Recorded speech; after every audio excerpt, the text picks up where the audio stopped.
100 years ago, Marco Polo came this way on his journey to the Great Khan, and he took 3 years about it.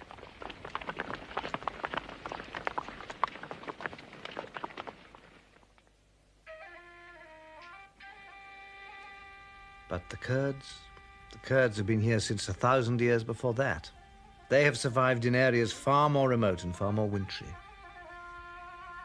To the Kurds, the traveller is a bearer of curiosities, of cameras and plastic clothing, but he is only of literally a passing interest.